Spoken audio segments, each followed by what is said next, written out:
So hello what's up mga ka-J-Vlog, welcome ulit for another video. And for today's video, ayan, i-game test natin itong isa sa napaka sulit at mura na smartphone ngayon, which is a Honor X5C Plus. So tara, check natin.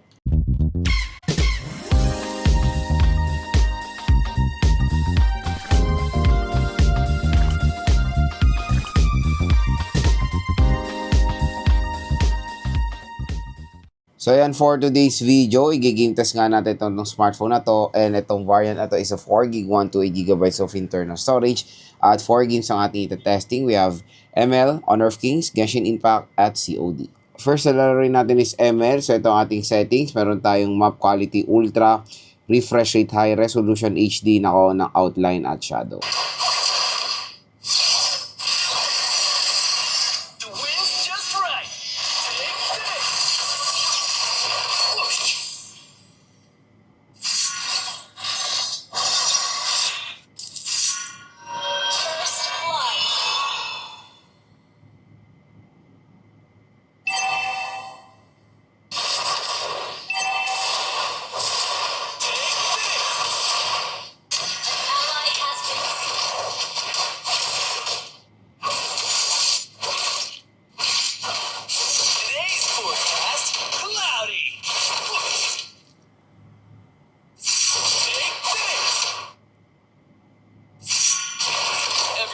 By a cloud? I know you win. Don't mistake me in new places.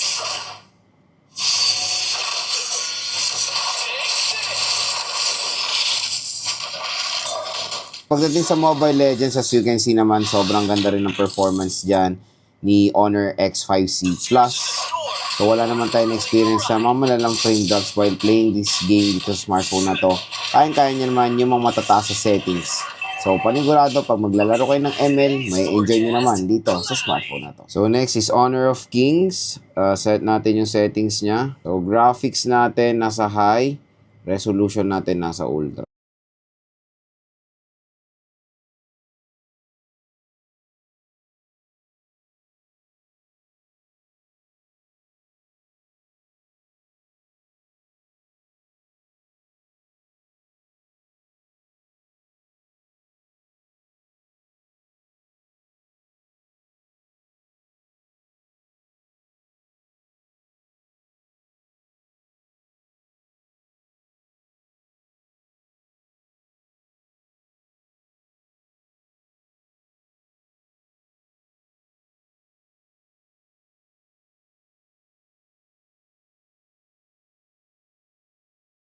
So pagdating sa Honor of Kings, as you can see naman, napaganda rin ng performance dyan ni Honor X5C Plus. Nakakalaro naman tayo kahit papaano dito sa mataas sa settings, playable na playable. So next is COD.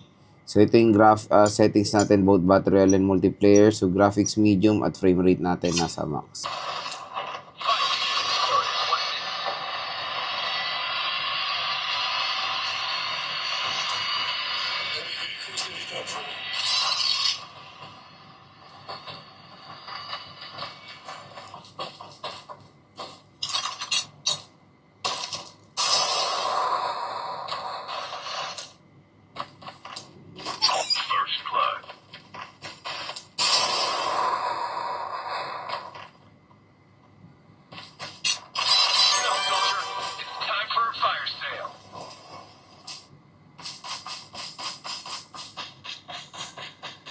So, pagdating sa COD Battle Royale, okay naman ang performance niya.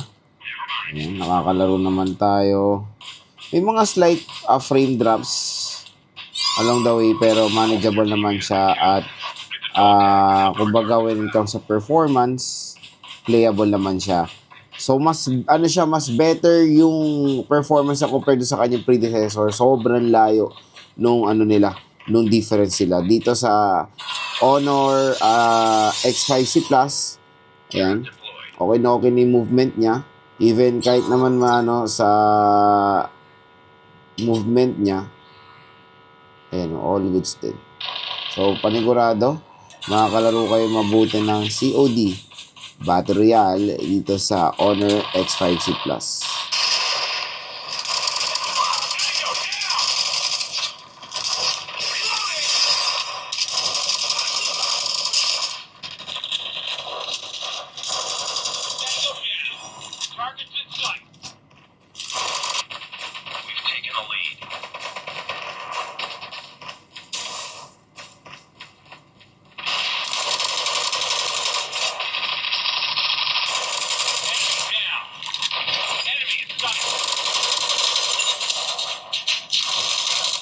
So, pagdating sa COD, yan, multiplayer, syempre, mas okay performance niya compared sa Battle Royale. At, grabe, nakakalaro naman tayo mabuti. Smooth naman movement niya.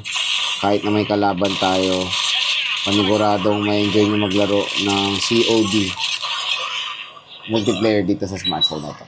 So, next naman is Genshin Impact. So, set natin yung settings niya. So, yan, graphics natin nasa highest. Motion blur off natin. Tapos, 30 FPS. Pwede makipag-battle. Ayan. Siyempre, dito na natin matetest lagay yung chipset neto. Kasi talaga pag sa mga heavy game,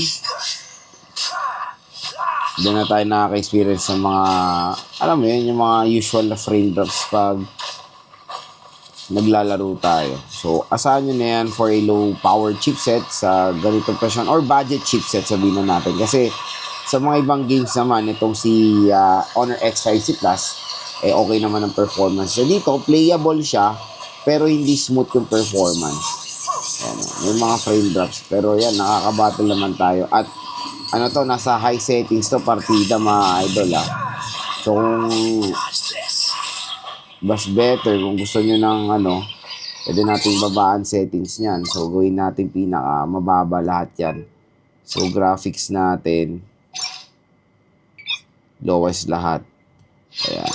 30 FPS. Tapos, medyo naging pixelated.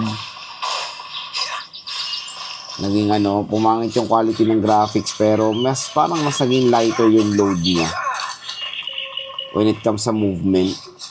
Pero may mga frame drops pa rin mga idol, pero walang slow movement. Yan. Parang hindi pa nga siya hindi nyo nga ma-feel na siya kahit na 30 FPS, hindi ko siya ma-feel na 30 FPS. Pero nakita nyo naman kanina, nakaka-battle naman tayo. And I suggest kung maglalaro kayo na matagal dito, ito na lang iset nyo yung pinakamababang settings para mas better yung gaming experience nyo dito sa Honor X5C Plus.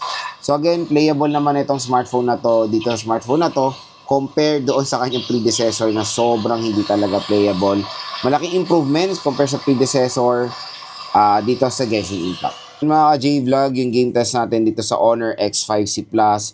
So, pinaka-main question, okay ba siya for gaming? To be honest, compare sa kanyang predecessor, major improvement din nangyari compared dun sa pangit na chipset ng Honor X5B Plus sa mas better na processor na in-offer nila. So, na-feel ko yung difference sila when it comes sa gaming, especially sa Genshin Impact, na hindi talaga kaya ng Honor X5B Plus dahil sa kanyang GPU na PowerVRG 8322 na sobrang sakit sa ulo na GPU. Pero dito, mas better na dahil MediaTek Helio G81 na siya.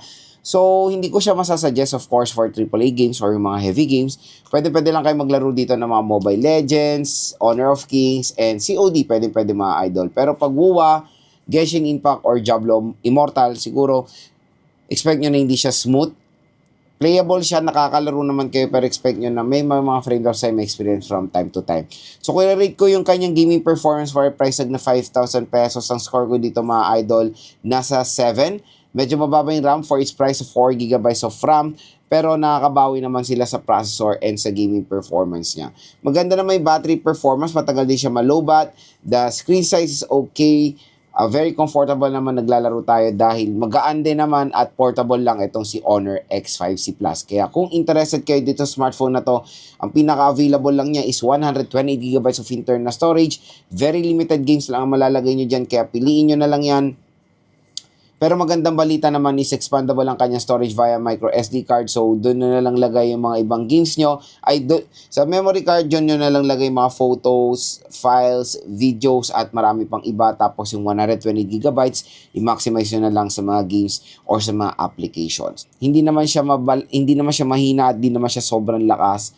And yun, kung interested kayo dito makuha ng mura so si Honor X5C Plus, dito nyo lang mabibili yan sa ating view products. So, tap mo yung video, may lalabas yung view products. Mura nyo lang makukuha tong Honor X5C Plus. At syempre, meron pang special YouTube voucher na naghihintay sa inyo pag chinek out nyo to dito sa ating video.